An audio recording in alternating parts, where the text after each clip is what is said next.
It's been said that hope is not a strategy, and that may be true. However, it's one of the most powerful motivators in the world. On Unyielding Hope, we're going to take life head on, the good, the bad, and the ugly.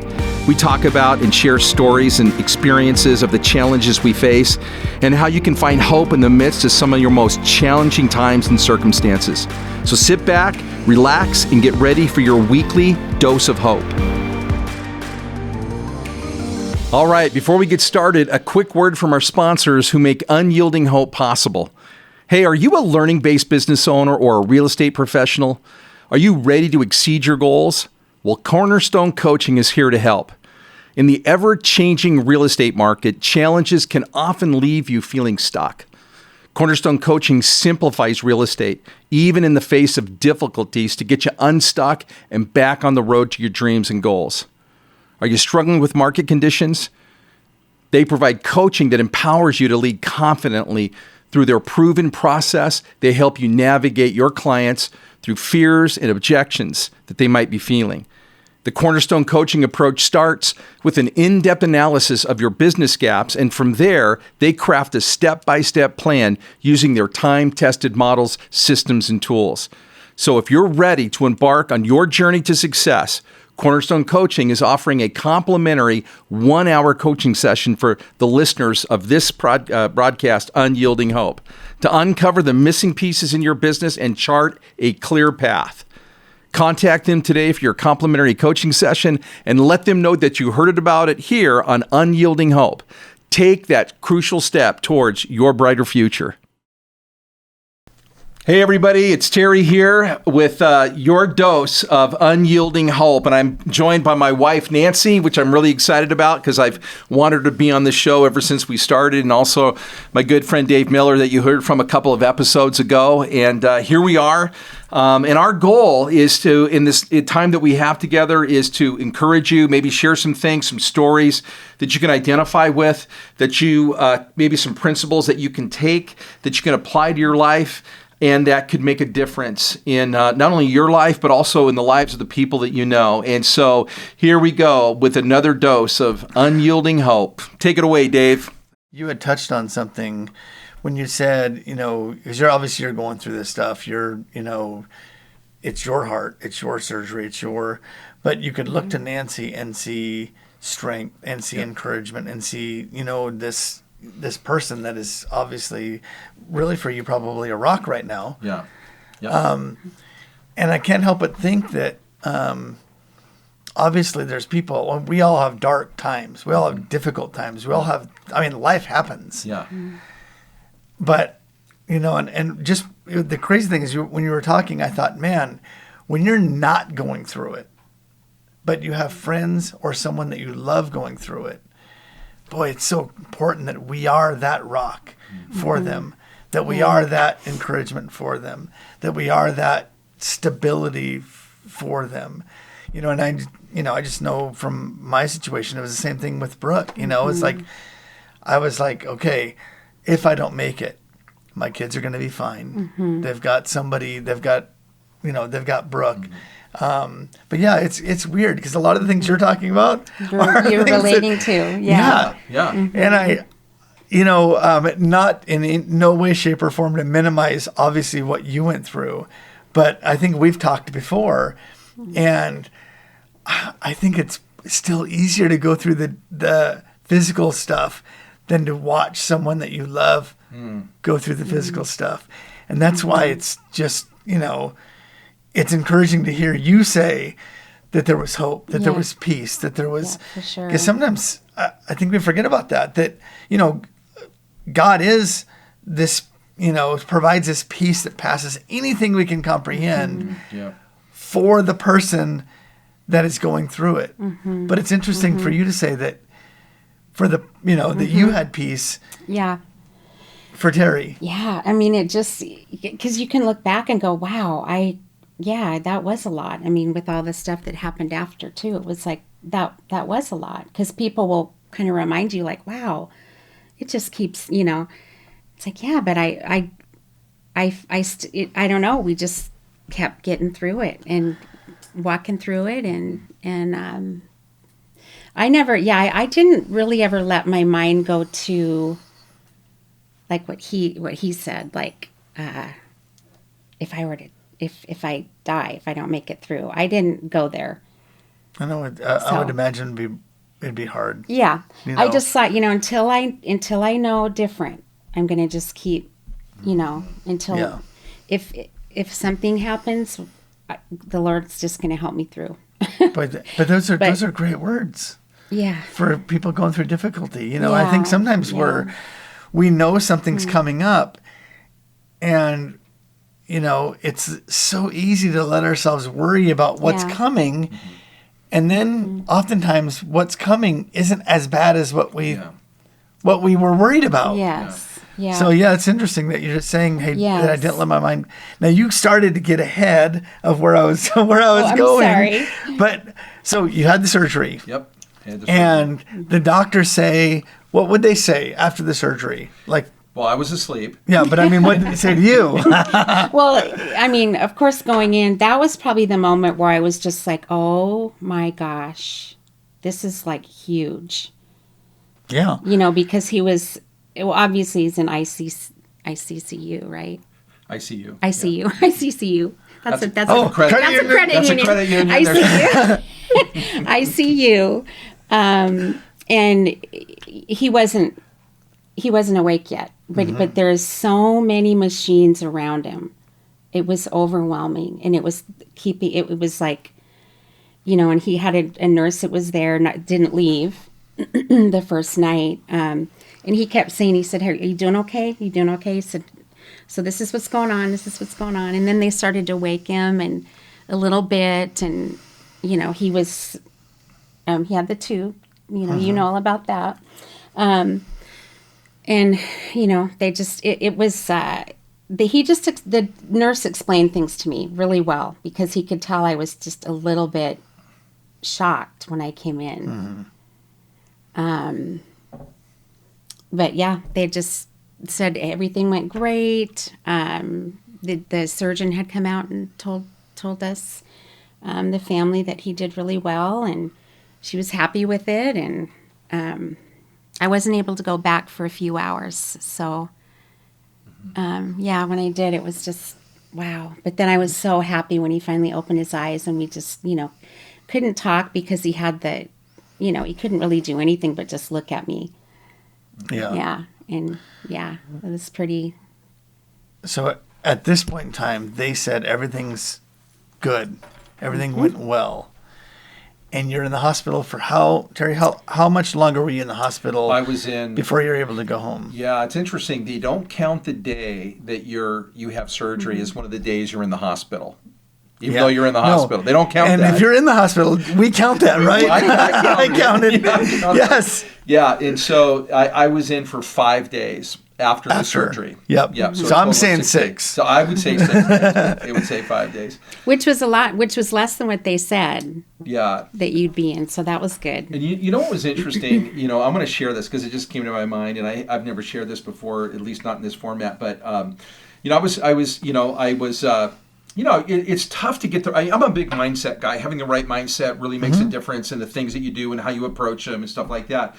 And I can remember having a hard time with my mindset. Even though I had peace, even though I had prayed, I felt like I heard from God, I was okay. I still had to get my mindset right to get up for this surgery. And so, but I remember going to, I had to come in the day before, and I had to do a bunch of these tests, and I had to do some pulmonary tests. And so to do that, I had to sit down on this little chair and then breathe through this machine. And so this guy looked at me, and I'll never forget this.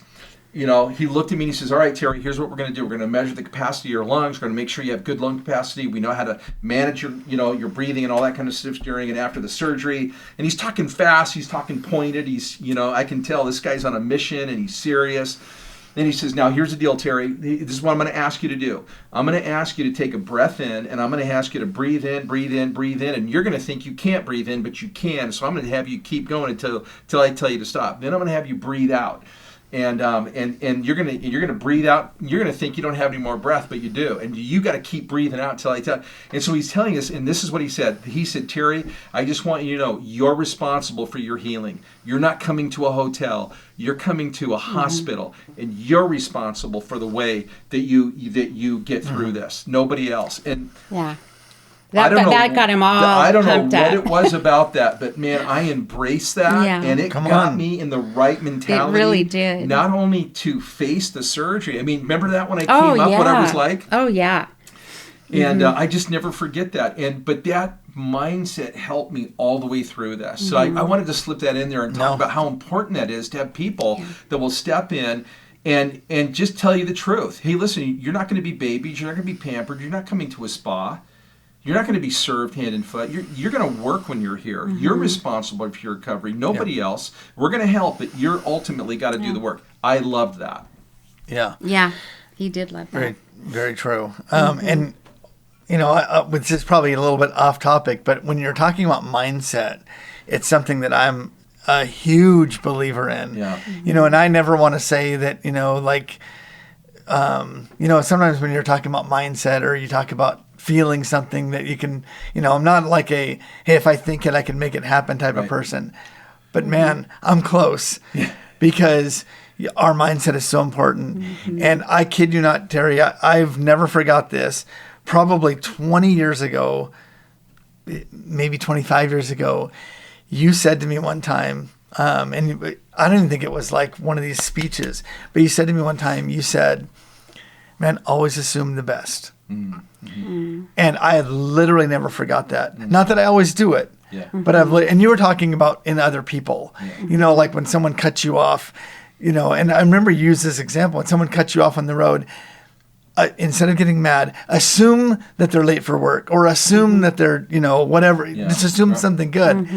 And man, whenever I see myself, because it's easy to let your mind go to a not a good place. Right. I remember that, Gurno, from freaking 25 years ago. Wow. So, I mean, your words our words are so important, and it's weird what we'll remember. But I literally have never forgot that, and I've told people that so many times.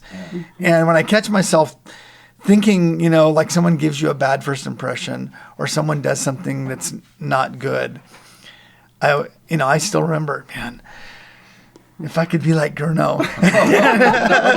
No, we don't want that. And just assume the best. But mindset's so important. So kind of getting back to the story. Now they've told you everything's going good. Yeah. You've gone home. Yep. I'm home. That felt so good. Yeah, I remember it. You talked to me like, dude, I'm sleeping my own. This is good. I remember the morning they said I could go home. I mean, I got dressed. I got showered. I walked around the floor. I took pictures with nurses and doctors. Man, I was so excited to go home. I just wanted to be in my chair. I totally know what that. And I mean, everybody that's been in the hospital that I know that's been in the hospital for a length of time, going home is a big deal. Yeah. I mean, just because then it's not, I'm not assuming anything. I'm home. There's something about that says, hey, I'm not as sick as I was yesterday. Right.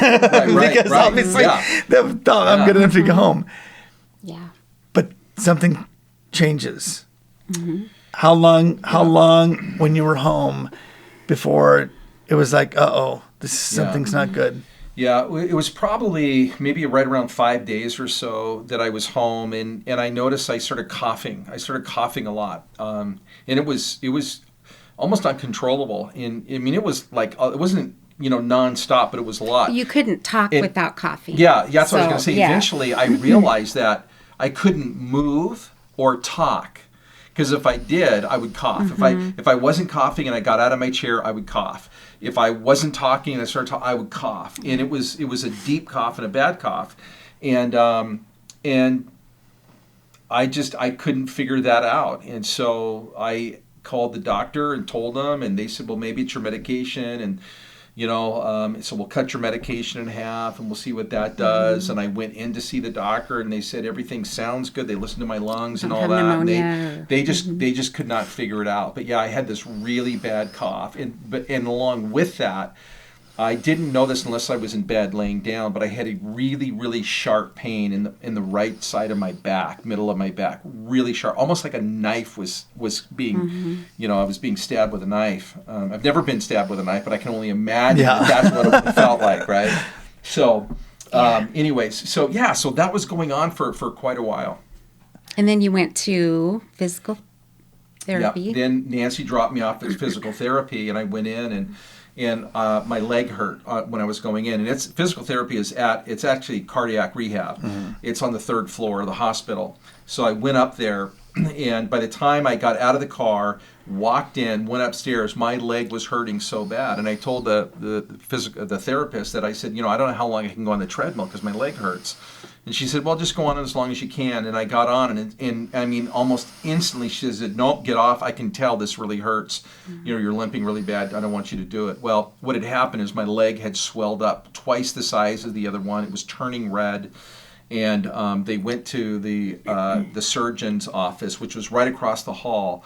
And they said, have him go downstairs to the emergency. And so I did. And they put me in, and you had dropped me off, right? Yeah, then I came back when I heard. And then you came back, and then she came in, and I mean, I was in a lot of pain, and they did it. They did some CAT scans and stuff like that, and what they found out was that I had a big blood clot. They call it a deep vein thrombosis, or a DVT, in my upper left thigh that was going into my pelvis.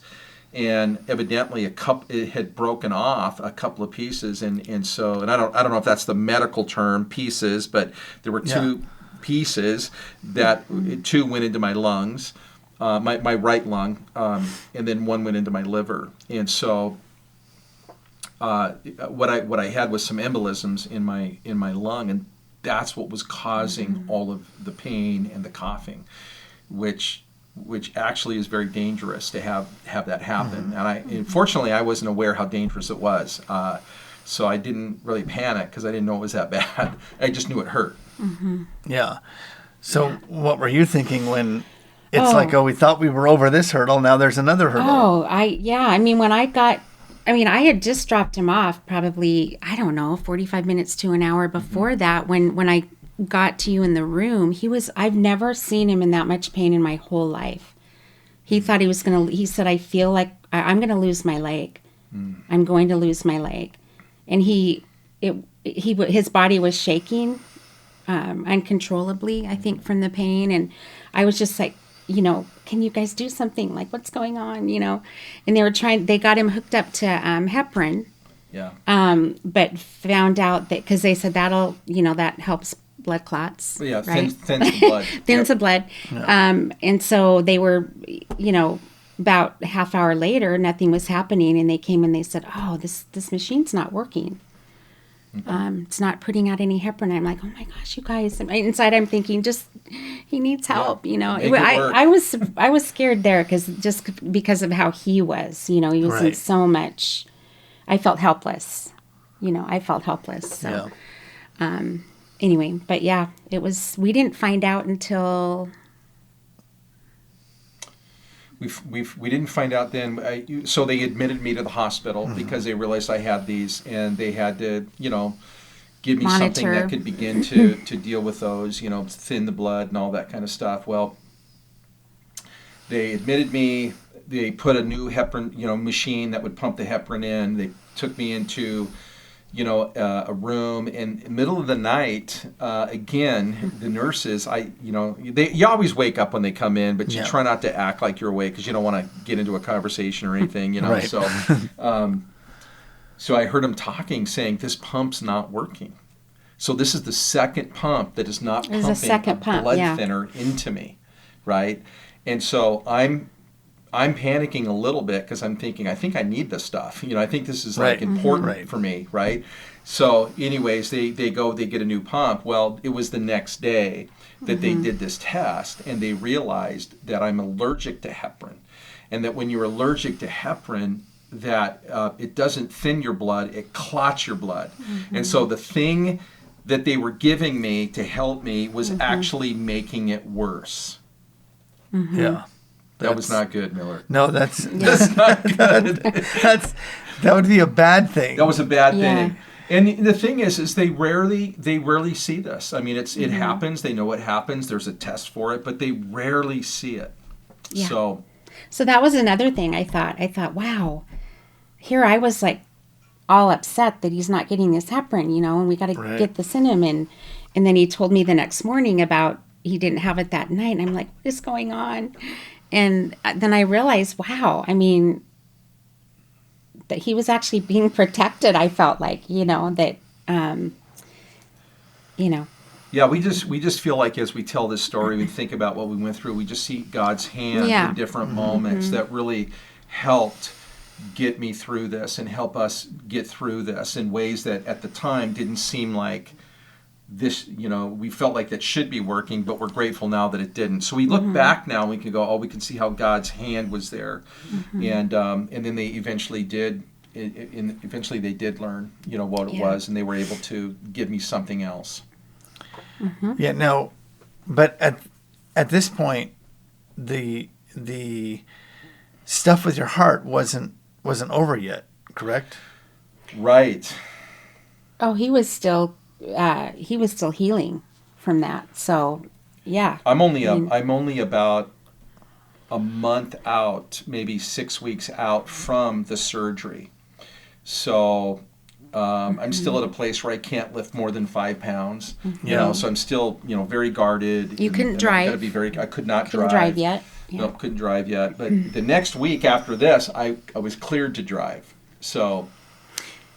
Can I say something about Yeah. that? Yeah, it was so cute because it was the first time he was driving himself. He goes, I'm driving myself, and he's feeling so good. He's got his sweats on, and I could just tell he was like, okay, I'm feeling bad. I'm getting back to myself, and because he didn't like me having to drive him everywhere, right? Right. So, so I thought, okay, well, have fun at rehab, and yeah, so. I don't know if it was within what amount of time, and I got a phone call from rehab, but I'll let him talk about that. Well, you can talk about the phone call that you got. I mean, of course, I ended up after rehab. I felt great.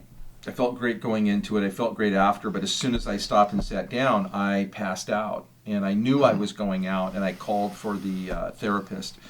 And she said when she looked at me, she knew I was on my way out, and then I was gone. And the next thing I know, I woke up and I have all these people around me, and I don't know who they are. I got machines, they're hooking me up to stuff, and they had called a code blue. And in fact, one of the nurses there is a friend of ours, and we've known her for a long time. Our kids went to school together, and I said, "How did you know I was here?" And she said, he thought she came down to... I thought she came in there to see me, right? So, because I'm still in rehab, right? He's like, oh, Cindy, and she goes, what? I said, Cindy, how come you're here, And how did you know I was here? She goes, well, I'm on the Code Blue team. And so when I hear Code Blue, I go wherever that is, and it just so happened to be you. And that's how you found out. And that's how I found out. It was a Code Blue. I didn't know that. Yeah. And so I'm sitting there, I'm unconscious, I'm unresponsive, they can't get my pulse, and my eyes are open, which really kind of freaked the therapist out a little bit, And so, anyways, then my concern immediately goes to Nancy. Does Nancy know? How do we get a message to Nancy? So what? Yeah. How did you get the message? Well, so one of the therapists, we know him too. Our kids went to school together. He's been at our house a lot and stuff. But anyway, he called and, hey Nancy, it's Eddie, and just wanted to let you know that Terry's going back down to emergency, but he's okay. He just had a little episode here. I just wanted to let you know. So, you might want to come down. Well, I didn't have a car because he drove it. I don't know why we didn't have your truck. But anyway, so I had to have Allie, our daughter, pick me up. I said, can you take me to the hospital? She goes, oh my gosh, what now? I said, well, Dad's back in emergency, So, yeah. And so Eddie just tried to be real calm. It was nothing. Right. He didn't tell me anything about Code Blue. He didn't tell me anything about any of that. So once I got there, I realized what had happened. And the surgeon came in, and she said, "You are not leaving this hospital until we figure out what is going on." She said, I'm sorry, but because we were going to go out to dinner with our friends that night. And he said, don't cancel dinner yet. I'm thinking, don't cancel dinner? You're like in the ER again. He says, well, don't call him and cancel yet. I'll probably be going home. Yeah, So I at that time, I felt like whatever happened, I was out of it. You were out of it, I felt yeah. good. I felt coherent, and I was like, I think they'll do a couple things and send us home. Don't cancel reservations. Let's go to dinner. I'm looking forward to it. And she came in and said, you have had a big episode, right? A big episode. Yeah. And I said, a big episode? I mean, is that what you would call that? She goes, yep, that's what I would call it, a big episode. So... Yeah, we're learning. Yeah. It's interesting that sometimes doctors or healthcare workers, they'll say things like experience some discomfort, right, or episode, or you may feel a little pinching sensation or something like that, and it's like, just tell me this is gonna hurt, or this is not good. So what I mean. You get to the hospital, what's going through your mind? Well, he looked okay. So I thought, he must have just, I don't know, stood up too fast or something, but didn't realize until the surgeon came in and she said, no, you're not going home. It was so discouraging because he'd been in and out for, these periods of time. Right. And anyway. Yeah, they said we're going to do another heart cath, which I had, prior to my surgery, to determine I needed surgery. So they said you're going to do another heart cath, and I was thinking, you've got to be kidding me. Why are we doing that? I mean, I don't think there's anything wrong. That's what I was thinking. I feel good. I don't think there's anything wrong. And so, and I even had a couple of other cardiologists say, there's probably nothing wrong. I don't know if we really need to do this, but my surgeon insisted. So the next day I had another heart cath to go in and look at it. And 3 of my bypasses had failed, and which was really unusual. I talked to the head of the department, and he said somebody's bypass, usually if it fails, it's probably not for 10 years. And mine was just a matter of weeks, and 3 of them had failed. Right. So were you with Terry when he'd heard that 3 of them had failed? I don't know if I was. I don't remember if you were with me. Yeah, I don't remember. I don't remember. So do you remember, like, what were your thoughts when you heard I was like, that 3 of them? I couldn't. At that point, I was a little discouraged. I started thinking, this is not good. What is going on? But we still just kept kind of walking through it. And again, I was very confident in the cardiologist that you had, and and he was the one that ended up going in and doing the surgery that he needed, and even that was iffy. He said, I don't know if I'm going to be able to do this until I get in. If I can't, then we're going to have to go to the University of Washington for whatever, but anyway, it worked out, and he came out of it. And the way that he approached it, I believed they were going to try, but I didn't expect them to be able to do it. The way that he prepared me, I thought I'll be going to the UW, he made it seem like that could really be a real possibility. It was kind of fun. Just kind of funny, Miller. Can I share this? Yeah, I want you to. You do? So when I was in there, and again, like I was said, they put you under, but not all the way, so you can actually talk, And so I'm sitting there, I'm laying there, I'm not sitting there, I'm laying there, they're doing the procedure, and they're talking about things like, oh yeah, hey, this is a little bit stuck here, and stuff like that, and I can hear him, and I said, I didn't open my eyes, I didn't feel like I could open my eyes, but I said, hey, you guys, I can hear you. Is that okay? I mean, I know what you're talking about. And I could tell they started laughing, and stuff like that. So I anyways, that was funny. Yeah, well, that was funny. it's funny. Like, hey, I'm in the room. Yeah, I'm right here, you guys. I'm still I know awake. what you're I'm still saying. awake. I'm not like a car that you're working on. I'm a human being. But yeah, so I remember when I was wheeled out and I saw the cardiologist, and he said to me, I said, "Did you do it?" And I reluctantly asked the question because I felt like I knew what the answer was going to be. And he said, "We did it. We got it done." And I was like, "You're kidding me!" I was, oh man, I was so relieved. So And fun. that was the first time through this whole thing that I actually broke down. I hadn't, and a good friend, was sitting there with me, and I just broke down. I said, I just feel like this is so much. And then the doctor came through the doors, and right away he said, we did it. And I was just like, oh, thank you. Got it Yeah. done. Got it done. Yeah. So that would be- we made it through that. And yeah, that's a lot. It was just, I mean, hearing the story, and I mean, I was getting, we were talking on the phone I know. during times, and I remember You the came day in to you were going to visit, dinner. You go, and- well, this happened, but I don't think it's that big of a deal. I might have, I think you might have said something like I might have stood up too fast, or Yeah. I might have done something, but so just thought I'd give you a call and let you know, and I'm thinking, and I'm not you, but I'm thinking, this is not good. I know. Yeah. I know. So I just obviously you're going through this, and how do you? Because obviously there's people that just, I mean, we've heard stories of people just going through and going through. And it seems like one thing after another after another. How did you maintain hope? Like, what do you attribute that to? Oh, I mean, I totally attribute that to the Lord. I mean, I felt covered. Like I felt like we were, I don't know, not like in a cocoon, but I just felt we were really being taken care of, and we just had to keep trusting. And I mean, I believed the doctors. I trusted them. I know that he's a fighter, but it's one of those things that's kind of hard to explain even. You just know, not that I wasn't concerned or, didn't worry, but I definitely felt a peace and felt like we were being taken care of, and that it was going to be okay. Yeah, I felt that too. I felt like we just had so many people that were supporting us in prayer, supporting us through encouragement, supporting us by being there.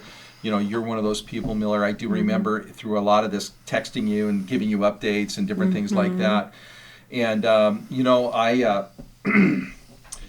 it's one of those things where, we talked about this earlier today when you said, believe the best.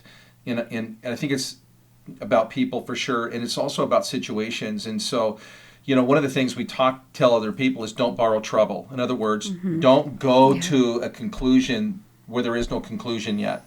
Right. You don't have to act like this is happening until you know it is. And I have a really good friend, Abe Shreve. He says it's not until it is, right? It's not until it is. And so just having those kinds of thoughts, it's not until it is, allows you to focus just on right now. What do I need to do right now? Where am I right now? Who am I with right now? And not go down this road to all of the, what ifs and this is bad and, which can happen, which can happen. Yeah. And it takes work, and we talk about mindset and talking about focusing on the right things. But one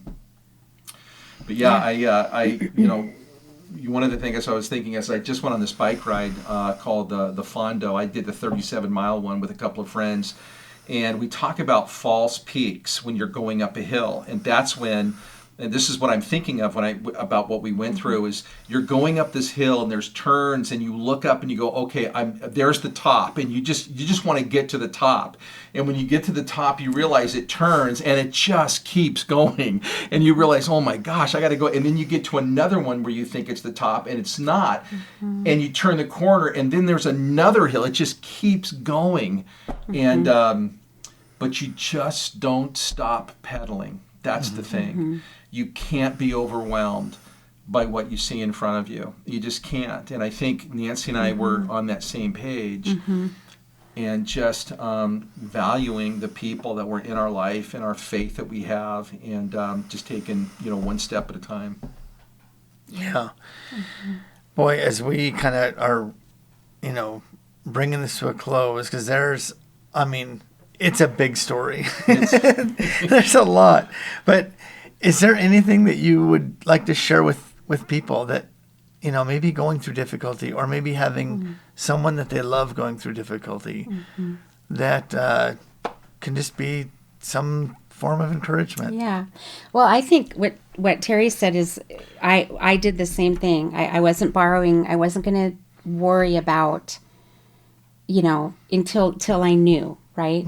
I'm not going to worry about this until I know, and that. So that's what I would encourage people to do, is not let your mind go down a road that you don't even know if it's going to go down. Right.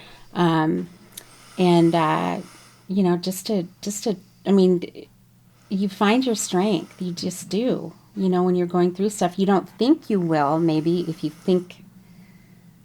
like I said, if I thought I knew this was going to happen, I probably would have said, I don't know how I'm going to get through that. But you do. You do get through it. And there's always hope. Yeah. There's always hope. It's a lot bigger than us, Absolutely. So, yeah. And, and I would just, in hearing this and hearing your story and when you broke down, it was interesting to hear that there was a friend there. And I would say, really to anyone listening, boy, life can be hard sometimes, and obviously we want to keep proper perspective. We want to always think about the best. We don't want to think about trouble until there's trouble, but boy, we're human, and sometimes it's difficult. And if you are a person that, things are going good for you right now, things are just great, man, find someone to encourage. Find someone to just be that support for them, because it is. I 100% believe, because I've experienced it, that God provides us peace that passes all understanding. But boy, we need each other. Yes, for sure. We need each other, and it's so much. An old proverb says that it's pity the man who falls and no one's there to help him up. Yeah. And man, having relationships in our lives, and I know you've been that for me. Hopefully, I've been that for you. You've been that for us. Man, it's so important that sometimes we're the person that needs helped, and sometimes we're the person that gives the help. And man, look for opportunities to give the help. Would you agree with that? Oh, absolutely. Absolutely. And there's opportunities everywhere. One of the things is we never know what people are going through, because we have a tendency to either mask that or not want to burden other people with what we're going through, or for whatever reason we're feeling all these emotions and all this kind of stuff. And so we don't know what people are going through. Right. So I would say, be a person that's a helper, be somebody that brings hope. And you don't have to wait for signs that somebody's in trouble. Just be proactive and do that, because you never know what you say or do, big or small, what kind of an impact that can make in somebody's life with what they're going through right now. And I think, hope is such a powerful thing. It's a motivator. It'll get you to hang in there, to face obstacles, to overcome challenges, and not give up. And that's what this is about. And one of our one of the people that watch this show said, I realize now that Unyielding Hope is where I get hope from somebody else, and then I'm able to plant seeds of hope in others, and that just keeps going. Yeah. That's really what we're talking about. Love that. Yeah. And if we're constantly giving hope, there's a huge chance that when we need a hand, we're gonna get a hand. Yep, we are. Absolutely. Yeah. Well, boy, Terry, you want to wrap this show up? Yeah. I want to thank my wife, Nancy. I'm so glad that she was here. our good friend Dave Miller. And then I just want to remind you that, number one, we're grateful that you show up and you listen. And we'd love to hear from you. We'd love to hear what were some of your ahas, your takeaways, some things that you could actually apply. Maybe there's some things you would like us to know that we need to know, or maybe there's somebody that we need to know that could be on this in the show. And so, our goal is simply this. We just want to be able to bring hope to anybody and everybody that would stop by, that would listen to this. So if you know somebody that could use this, would you please share it? Also, if you haven't done this yet, would you subscribe and then also ring that, hit that little bell to make sure that whenever we drop a new episode, you're going to be reminded and you're going to know. So, hey, let's keep sharing hope, because there's one thing we know. It's the biggest thing the world needs. Let's Absolutely. be hope givers. Yes. Come on. Yep. Again, we'd like to thank Cornerstone Coaching for their support of Unyielding Hope.